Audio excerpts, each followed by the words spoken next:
mau. Shalom. Anak-anak langsung meminta tolong boleh nggak?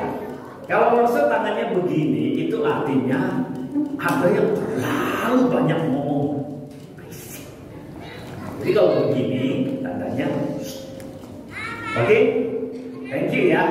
Boleh slide saya. Sore Penasihat Tuhan hari ini topik kita bicara soal bagaimana, boleh di preview, nah itu keluarga saya. Keluarga besar, kami cukup keluarga besar gitu ya.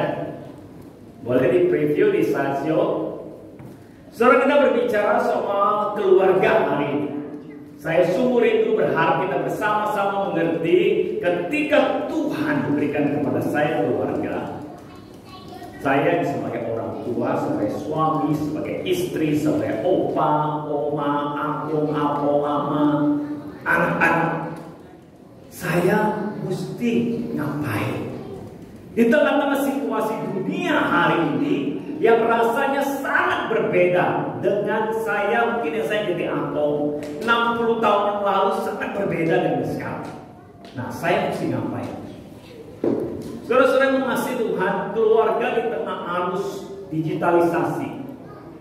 Ketika kita hidup di keluarga, mari kita mengerti bahwa kalau saya sebagai anak, kalau saya sebagai orang tua, kalau saya sebagai suami, sebagai istri, sebagai papa, sebagai mama, saya punya tanggung jawab. Saya punya tugas untuk menjaga keluarga saya. Jadi bukan hanya orang tua yang menjaga ya nak ya.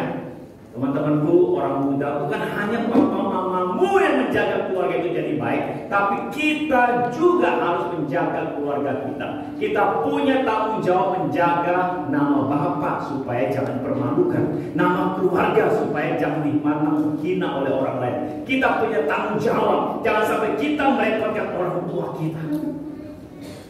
Anak-anak, biarpun kamu masih kecil, kamu punya tanggung jawab tuh. Bagaimana menjaga keluarga? Nah, kira-kira begini. Saya mau minta tolong. Ini deh yang baju merah deh. Siapa namamu? Ya kamu sini. Siapa namamu? Saya kok sebagai masker ya. Kamu masker ya. Sini. Anak-anakku, orang tua, bagaimana itu menjaga keluarga? Saya menganggap, ya siapa namamu? Nicholas ini akan menolong kita mengerti bahwa kita punya tanggung jawab hari ini menjaga keluarga. Punya tugas. Di tangan saya punya sendok. Aku punya sendok ya. Ini sendok dari rumah. Paling nanti dicari sama istri saya. Sendoknya kemana? Hilang ya? Lu kemana ke bawah? Tugasmu Nicholas. Kalau ini adalah keluarga, kalau ini adalah papamu, kalau ini adalah mamamu, biarpun kamu masih remaja, kamu punya tugas jaga. Tugasmu adalah kamu gigit sendok ini, saya taruh telur di atas ya. Kamu berjalan dari sini ke sana, lalu dari sana keliling balik. Anggap ini keluargamu. Nah ya. Kamu punya tugas juga.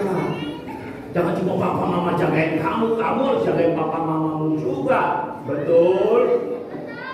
Wah, anak siapa itu anak siapa?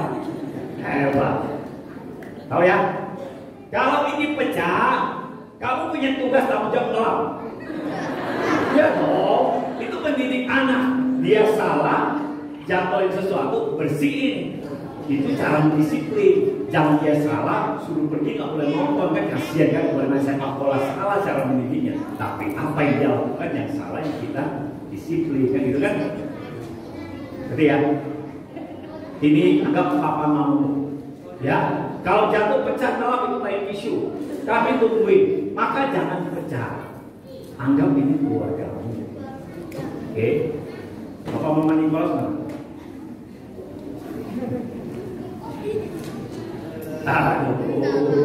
Susah ya. Memang jaga keluarga itu susah. Siapa bilang gampang? Bapakku kasih kau makan itu susah. Iya cari duit, tengah hujan gitu. Susah kan bapak-bapak orang tua? Susah. Nih, gigit ya. Oke, jangan jatuh ya. Sebelum jalan udah jatuh. Gimana sih? Usaha kok. Usaha. Ya, ready? Kau kan tugas jalan ke situ, jalan sini. Kalau pecah, siapa yang kalah? Sekolah, semua tuh sekolah bagus. Nih, pegang sini pakai tangan. Masukin, siap-siap, ready, ya. Jangan pecah ya. Serius nih. Pecah, mana saya tahu pecah, kita susah berdua. Saya nggak support lah. Pegang. Ready? Saya lepas ya. Sudah siap? Tangannya nggak boleh pegang. Oke. Ready? 1, 2, 3. Nicholas. Jangan takut dong.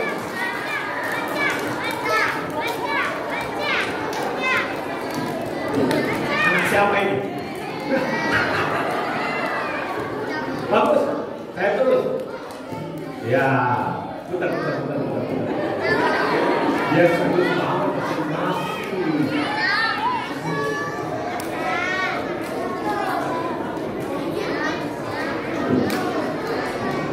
Baca ya. Ayo. Terus dulu silakan.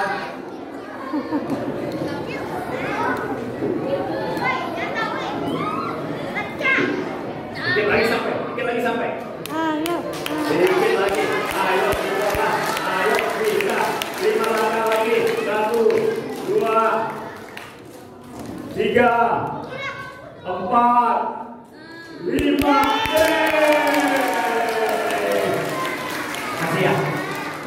Makasih ya.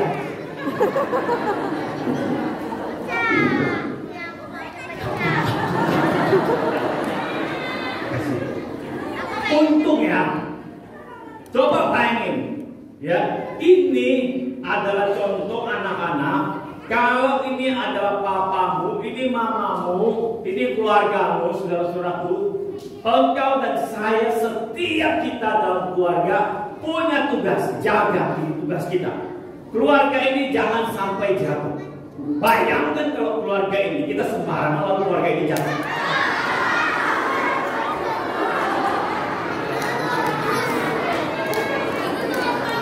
Udah mantep lah. Kalau nggak mateng berantakan, saya susah. Udah ya, mantep ya. Terus dulu. Bicara keluarga, yang pertama kita mesti mengerti bahwa kita punya tanggung jawab. Kalau sampai ini sudah pecah, sudah rusak keluarga ini, kira-kira bisa dibetulkan nggak? Akan sangat sulit. Kalaupun bisa, akan sangat sulit. Saudara yang mengasihi Tuhan sebagai orang tua, sebagai anak di keluarga, mari kita mengerti bahwa saya punya tanggung jawab. Jangan biarkan orang lain mendidik anak saya. Kalau saya orang tua, ya saya didik anak saya. Jangan dilempar ke orang lain. Tuhan percayakan kita. Tuhan tahu kita mampu. Amin. Saudara yang mengasihi Tuhan, anak dan orang tua hari ini hidup, kita punya tugas dan tanggung jawab. Nah, pertanyaan berikutnya adalah seberapa serius komitmen kita hari ini? Seberapa serius kita berusaha supaya saya punya keluarga yang baik dan benar? Seberapa serius kita mengajar anak kita untuk punya karakter yang baik para orang tua? Seberapa serius kita menjaga keluarga kita supaya tetap anak kita punya masa depan yang baik yang Tuhan siapkan? Kalau angka 1 sampai 5 sampai 10, kira-kira seberapa serius kita hari ini? 1 tidak serius, sembarangan. 2 sembarangan, 3 sembarangan, mungkin 5 ke atas kita udah mulai serius. Orang tua, Bapak Ibu, anak-anakku, para orang muda, seberapa serius untuk menjaga keluargamu? Anak-anak, engkau harus bantu jaga orang tua. Contohnya, kalau bapakmu nyetir terobos lampu merah, apa yang kamu lakukan? Kasih tahu, ya. Tapi kasih tahu caranya baik. Papa, nggak boleh tegur, nggak boleh terobos lampu merah. Kalau terobos nanti bisa satu kali kecelakaan. Ada orang hack. Ada bahasa hack namanya kifong banjir. 10 kali, 20 kali terobos lampu merah tidak masalah. 1 kali terobos tabrak anak istri di dalam. Kalau kecelakaan 1 kali. Dan maaf ya, kalau anak sampai lumpuh, mati, itu tidak bisa ditebus dengan apapun. Maka anak-anak, kalau orang tua punya hal-hal tidak baik, harus ngomongnya. Kita punya tanggung jawab dengan orang tua. Jangan diam. Ya zaman ini kita boleh bicara, tapi dengan cara yang baik. Zaman digitalisasi ada hal baik ya? Ada hal yang positif, ada hal yang baik. Ketika ada COVID, anak-anak kita tidak bisa sekolah, langsung ada online. Bagus. Gereja mengadakan online. Bagus. Supaya orang tetap bisa beribadah. Zaman era digitalisasi ada yang baik dan positif. Saya ambil contoh satu yang baik dan positif. Saudara, siapa yang tahu American Idol? Tahu ya? Oke. American Idol yang baru itu, saudara, ada 2 orang ini yang baju hitam itu mengembangkan namanya artificial intelligence. Ini contoh hal yang baik, era digitalisasi. 2 orang ini mengembangkan namanya artificial intelligence, kecerdasan buatan. Yaitu caranya, saya mukanya seperti ini, begitu depan kamera, muka saya bisa berubah jadi mukanya Bosu Feli. Bisa jadi Bosu Feli muka saya depan kamera.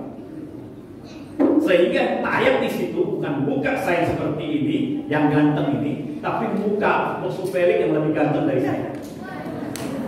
Serius. 2 orang ini buat namanya artificial intelligence, yang sebelah yang putih itu penyanyinya. Nah, coba kita lihat muka penyanyi itu yang seperti itu akan dibuat seperti apa. Mari kita lihat.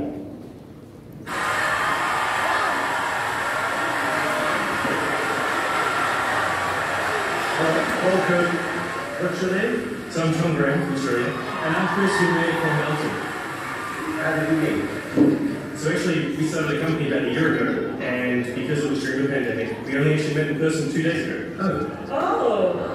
And what is your channel? Dia bercerita bahwa ini saya buat pesan dan yang pada kami tidak content.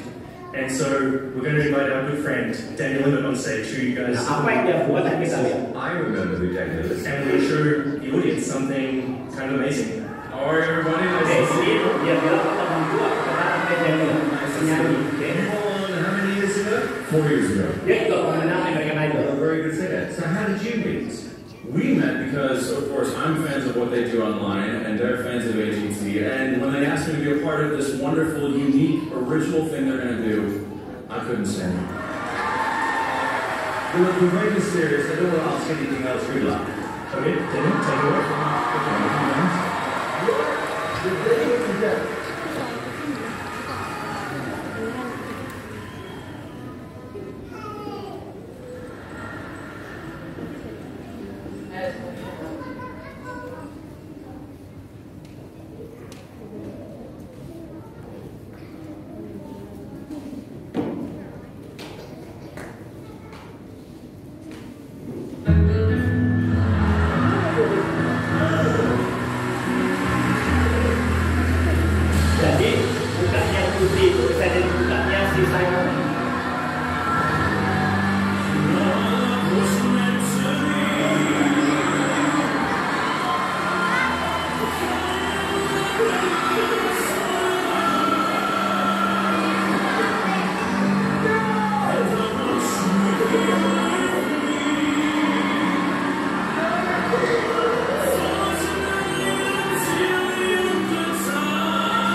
Kira-kira tahu cara buatnya nggak? Bingung kan? Zamannya sudah berbeda. Saudara, ini adalah satu yang kreativitas yang luar biasa. Dan ini zamannya era digitalisasi. Tapi saudara, ada yang juga negatif. Bukan hal yang positif saja, ada juga hal negatif. Dan terlebih khusus kita menyoroti sedikit hal negatif hari ini yang merusak, yang bisa merusak keluarga kita, merusak diri kita, yang tidak baik, bahkan tidak sesuai firman Tuhan. Saudara, saya ambil contoh orang sekarang, contoh simpel saja, sangat suka terikat dengan sesuatu, misalnya handphone. Ini Mei lalu seorang WNA Kanada jatuh di jembatan di Bali karena selfie. Kejadian ini bukan pertama kali, saudara. Ada begitu banyak kejadian orang jatuh karena selfie, jalan sambil handphone dan sebagainya. Maaf ya, bukan salah handphonenya tentunya, salah attitude-nya kita. Lalu hal-hal negatif simpel adalah manusia suka terikat dengan media digital hari ini. Rasanya nggak bisa lepas. Begitu bangun yang dicari adalah media digital, bukan hal-hal lain, bukan Tuhan dan sebagainya. Manusia rasanya terikat, tidak bisa tidak punya, tidak bisa tidak pegang. Baru lihat keluarga ini sampai mungkin punya anjing pun pakai handphone. Daripada anjing yang berisik dikasih handphone aja kan, dia anjing. Kondisi sekarang ini contoh hal-hal yang simpel, yang kecil. Ya, anaknya marah, bapak saya penting handphone bukan anak gitu ya, makan gak makan dan sebagainya. Surah media digital seringkali menjadi pembatas hari ini. Era digitalisasi sering membuat kita ada pembatas antara kita dan orang tua. Nah, hari ini kita mau pikir ini. Apa yang saya mesti lakukan? Saya tidak bisa membentuk era digital. Saya tidak bisa membentuk pengaruh-pengaruh yang buruk yang semakin berkembang. Apa yang harus saya lakukan? Supaya keluarga saya tetap baik. Supaya saya bisa jaga keluarga saya tetap baik dan benar. Saudara, mari kita lihat firman Tuhan dalam Efesus. Ini musiknya boleh mati. Efesus pasal ke-5. Efesus pasal ke-5. Kita buka di Efesus 5. Efesus pasal ke-5, kita lihat apa yang harus kita lakukan. Efesus 5 ayat 22 sampai 33. Saya akan bacakan buat kita sekalian. Bagi saudara yang punya handphone Alkitab di handphone silakan juga. Atau yang textbook secara buku silakan juga. Efesus pasal yang ke-5 ayat 22 sampai 33. Lalu kemudian ayat 6 sampai pasal 6 ayat 1 sampai 4. Saya bacakan ya. Hai istri, tunduklah kepada suamimu seperti kepada Tuhan. Karena suami adalah kepala istri sama seperti Kristus adalah kepala jemaat. Dialah menyelamatkan tubuh. Karena itu sebagaimana jemaat tunduk kepada Kristus, demikian juga istri kepada suami dalam segala sesuatu. Hai suami, kasihilah istrimu sebagaimana Kristus telah mengasihi jemaat dan telah menyerahkan dirinya baginya untuk memuduskannya sesudah ia menyucikannya dengan memandikan dengan air dan firman, supaya dengan demikian ia menempatkan jemaat di hadapan dirinya dengan cemerlang tanpa cacat atau perut atau yang serupa, tetapi supaya jemaat kudus dan tidak bercela. Demikian juga suami harus mengasihi istrinya sama seperti tubuhnya sendiri. Siapa yang mengasihi istrinya mengasihi dirinya sendiri. Kemudian saya lanjut dengan pasal 6. Hai anak-anak, taatilah orang tuamu di dalam Tuhan, karena haruslah demikian. Hormatilah ayahmu dan ibumu. Itu adalah suatu perintah yang penting seperti yang nyata dari janji ini, supaya kamu berbahagia dan panjang umurmu di bumi. Dan kamu bapak-bapak, janganlah bangkitkan amarah dalam hati anak-anakmu, tetapi didiklah mereka di dalam ajaran dan nasihat Tuhan. Saudara mengasihi Tuhan, saya tidak akan membahas ayat ini secara per ayat, tetapi ingin saya katakan, firman Tuhan dalam Efesus pasal 5 ini bicara keluarga. Ketika kita hidup dalam keluarga, apa yang harus kita kerjakan? Kita masing-masing punya peran, kita masing-masing punya bagian. Tetapi yang paling penting harus kita lakukan adalah mari kita bersatu hati.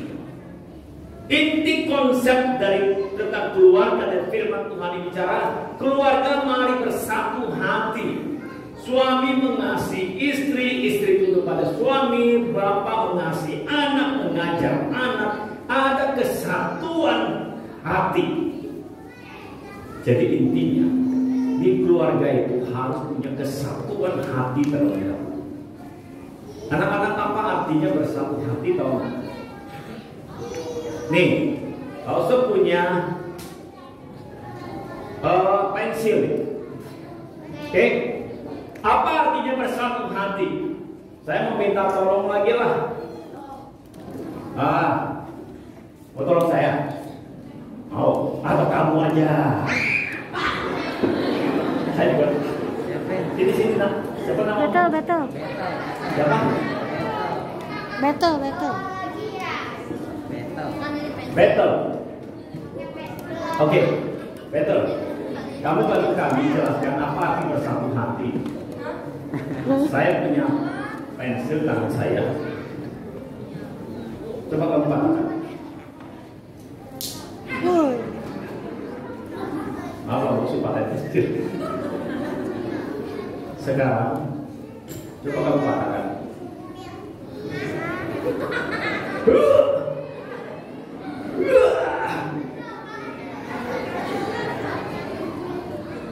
Gak bisa?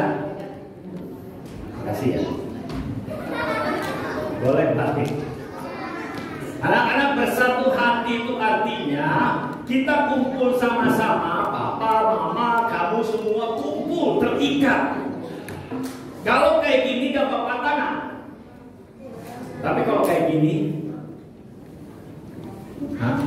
bersatu hati artinya mari bersama-sama kita terikat.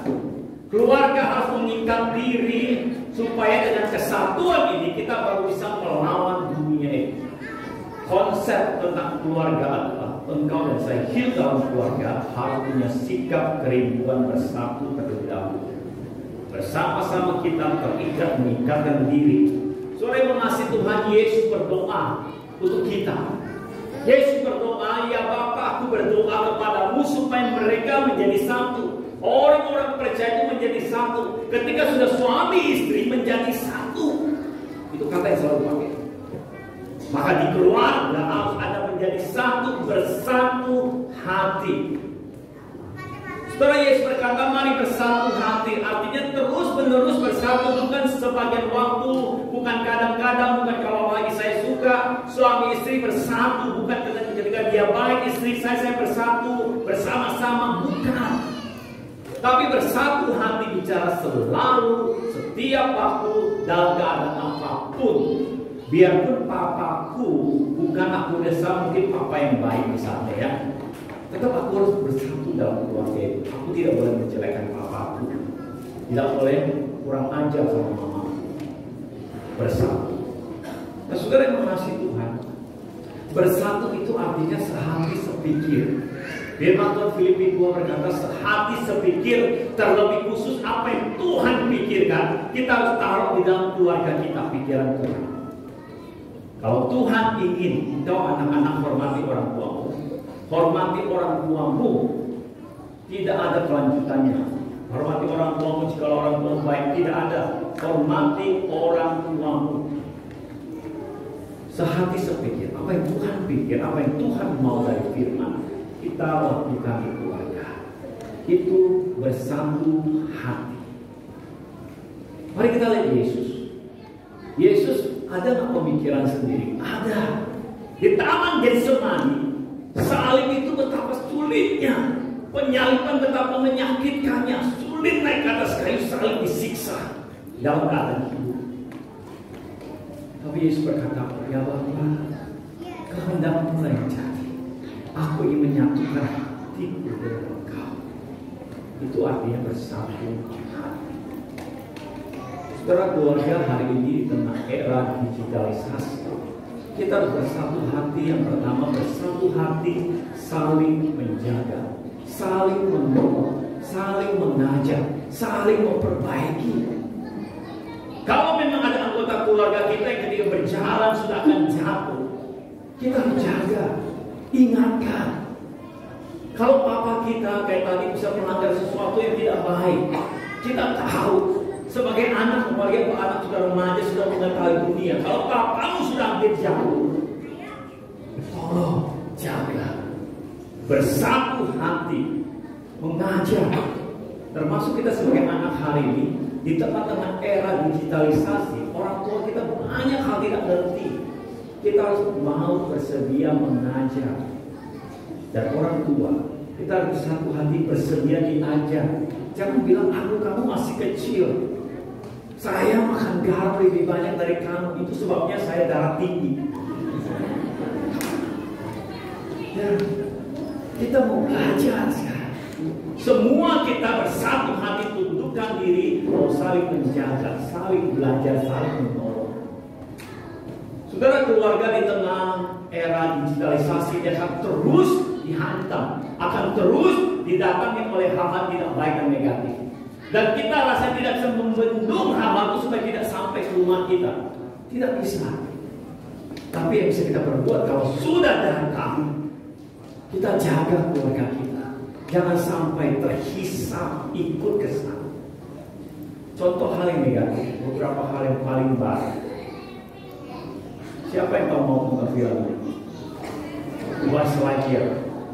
Disney Buzz Lightyear. Saudara tahu di Indonesia di ban, tidak boleh ditayang. Dan sudah dikirim balik ke Disney untuk dilakukan sensor ulang. Saudara pengen tahu kenapa? Saya tidak mau sebut, ya, karena ada anak-anak. Tapi yang saudara tahu, saudara kan tahu bahwa ini ada isu-isu tentang, saudara lihat sendiri lah ya, nanti pulang lihat sendiri. Kenapa ini tidak boleh tayang di Indonesia?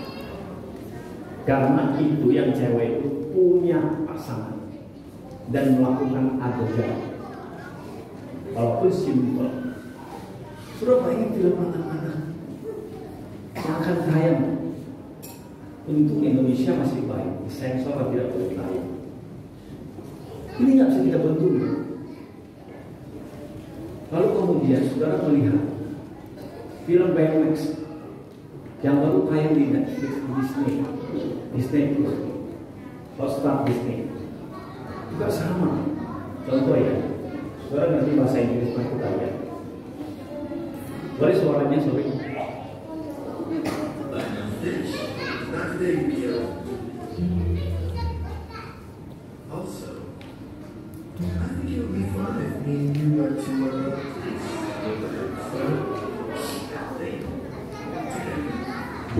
Are you asking me out to eat? Your pulse and ardent and quicken. No, yes. Yes. Great, sounds fun. Your pituitary gland is secreting hormones Okay, in your bloodstream. that's enough of that. Saudara Oma yang baju ungu mengajak yang baju itu cowok itu untuk berkencan. Oke, saudara lihat itu hal-hal ini sekarang sampai depan rumah kita, dalam rumah kita. Saudara, semua film Netflix, Disney, film anak-anak bioskop, semua Marvel, ya, saya nonton semua. Dan saya boleh bilang 80% pasti ada konten yang seperti itu. Film Thor yang paling baru, Love and Thunder, juga ada dialognya Valkyrie. Ya. Saudara, kita hari ini mengajak anak nonton film anak-anak. Tapi tahukah saudara apa isi dalam? Ini baru contoh kecil. Saudara, terlalu banyak hal negatif. Saya ingin mengangkat isu ini. Kenapa? Karena isu ini sudah ada depan rumah kita. Anak saya sudah gugur. Anak saya tanya saya seminggu lalu, Pak, boleh nggak saya pacaran? Saya tidak bilang boleh nggak boleh. Aku tanya, pacarmu kamu mau cari cewek atau cowok? Anakku cowok. Cari cewek ya? Serius saudara. Karena kelompok anak-anak yang bergaul dan juga tidak pernah tanya, Pak, kalau punya teman gay, punya teman begini, boleh nggak aku berteman? Saudara, hal begitu, hal-hal itu sudah terlalu umum di luar. Amin. Dulu hal-hal ini seperti ini adalah hal di Eropa, di Amerika. Tapi lihat film-film Asia sekarang. Ya. Dan saudara lihat pendukungnya kelompok ini. Hampir semua perusahaan besar pendukungnya. Dan saudara lihat 2022 mereka punya parade, punya festival, punya program tahunan ada di Bangkok. 2023 mereka ada di Sydney dan pembicaranya adalah American Express. Kelompok American Express. Mereka bahkan sudah merancang sampai 2025 programnya. Sampai 2026 sudah ada programnya. Kadang-kadang gereja kita pun kalah gereja. Tapi mereka sudah menggarap dengan serius acara festival parade mereka. 2025 menjadi Taiwan menjadi Asia yang pertama menerima mereka mengadakan acara ini. Saudara, ini kondisi kita. Ini salah satu saja kondisi negatif di era digitalisasi, yaitu penyebaran yang begitu masif, begitu cepat yang tidak bisa dihubungi. Satu-satunya cara kita bisa lakukan adalah kita bersatu hati. Keluargamu bersatu hati, keluargamu bersatu hati, keluargaku bersatu hati, memahami situasi dan kita bersama-sama menjaga, melindungi, mengajar. Orang tua mari kita setia mengajar, mendidik anak dengan firman.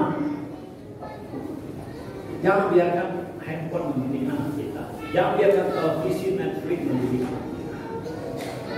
Satu hari, kalau anak kita sudah rusak, kayak telur yang tadi sudah, kalau sudah dia besar, sudah rusak, perbaikinya asal sudah. Sebelum terlambat. Sebagai anak kita harus berani mengingatkan, menjaga orang tua kita juga. Kalau orang tua kita juga tidak benar, kita tahu, tolong orang tua kita juga dijaga. Diingatkan, Pak ini nggak baik, Pak ini nggak sesuai firman, Pak ini akan berakibat begini. Kalau Papa teruskan selingkuh dengan wanita itu, Papa akan menyakiti kami, akan menghancurkan keluarga itu. Kita berani ingatkan. Tapi sekali lagi anak-anak mengingatkan dengan cara menghormati orang tua. Pikirin caranya yang tepat, yang aman. Yang kedua, mari kita bersatu hati punya komitmen menjalankan hidup sebagai manusia baru. Tadi kita bersatu hati menjaga. Yang kedua, kita sendiri, masing-masing kita punya komitmen. Saya hari ini hidup harus hidup sebagai manusia baru. Di luar ada begitu banyak hal tidak baik dan negatif. Saya tidak mau itu, saya menjadi manusia baru. Manusia baru itu artinya saya menjadi ciptaan yang baru. Ada Kristus di dalam diriku. Dan ketika bicara Kristus dalam diriku hari ini, aku mau melakukan apa yang firman mau, kehendak Allah, mengikuti Tuhan, mengikuti firman-Nya, taat pada firman-Nya, itu manusia baru. Komitmen menjadi penurut Allah. Apa arti manusia baru? Yaitu manusia yang berjalan ke arah Kristus, bukan ke arah dunia. Manusia baru adalah manusia yang menghilangkan dunia, tapi berjalan ke arah Kristus. Saya punya sebuah penjelasan. Apa itu arah Kristus? Semoga ini boleh menolong kita. Mari kita lihat. Shalom saudara yang mengasihi Tuhan, saya mengajak kita berpikir hari ini bagaimana kita sebagai orang percaya itu harus hidup. 2 Korintus 5:17 berkata bahwa barang siapa yang sudah Kristus, ia adalah ciptaan yang baru. Yang lama sudah berlalu, sesungguhnya yang baru sudah datang. Nah, sebagai ciptaan yang baru, bagaimana kita harus hidup? Hari ini kita hidup sebagai satu manusia di dalam dunia, sebagai orang percaya di dalam dunia. Kita diperhadapkan pada 2 pilihan. Pilihan yang pertama adalah saya hidup mengikuti kehendak Tuhan. Saya hidup taat pada firman Allah, pada jalan Allah, mengikuti kemauan Allah. Tetapi kita juga diperhadapkan pada satu pilihan yang lain, yaitu saya hidup mengikuti kemauan diri saya. Saya hidup tunduk pada dunia. Saya hidup dikuasai oleh dosa. Ini pilihan kedua ketika kita hidup sebagai manusia baru. Nah, saudara, dan kecenderungan kita adalah sebagai manusia di dunia, kita punya kecenderungan hidup kita adalah memilih arah jalan kita, memilih kepada kemauan diri sendiri, memilih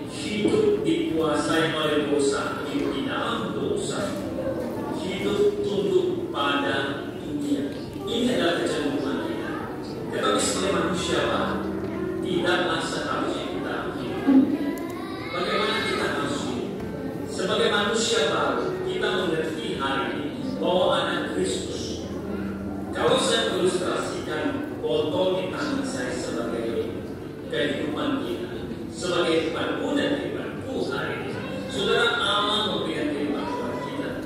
Ketika kita hidup hari ini sebagai manusia lama, hidup kita, arah kita condong kepada kemauan, mengikuti kemauan diri sendiri. Tetapi setelah Kristus masuk dalam diri kita, harusnya arah kita. Di tangan saya ada botol yang isinya air. Yohanes pasal 5, Yesus mengilustrasikan dirinya sebagai air hidup.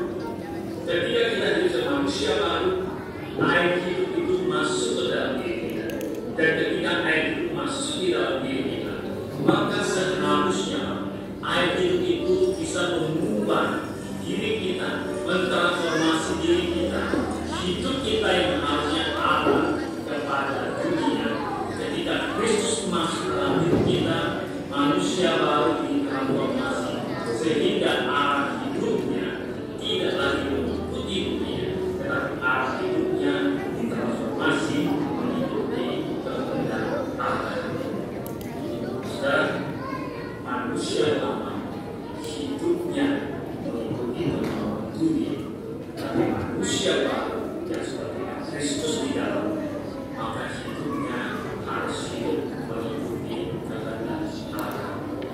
Itulah yang harus dilakukan sebagai manusia. Semoga boleh mengerti ya. Itu bukan magic, tapi itu namanya refleksi cahaya. Makanya teman-teman belajar fisika. Saudara, efek dan pengaruh negatif dunia digital hanya bisa dikalahkan bila kita konsisten. Bila kita komitmen bahwa saya tidak mau ada di situ. Saya manusia baru. Saya tidak boleh terlibat dengan hal-hal demikian. Kita menjaga diri kita. Ada di sini hal negatif. Kalau kita berjalan ke sana, mencemplungkan diri ke sana, maka kita rusak. Tapi manusia baru adalah menolak dunia segala hal yang tidak baik. Lalu kita berjalan dalam jalan Tuhan. Sehingga jalan Tuhan ini membuat satu benteng buat kita, menolong kita mempunyai kekuatan untuk melawan hal-hal yang negatif. Bersatu hati yang kedua kita harus lakukan sebagai keluarga adalah setiap orang di keluarga itu harus menjadi manusia baru. Suami jadilah suami manusia baru. Papa jadilah papa manusia baru. Seorang anak jadilah anak manusia baru. Kita tak tahu narkoba tidak baik, jangan dekat-dekat. Kita menjadi manusia baru, menjauh. Begitu kita masuk ke sana, sudah rusak.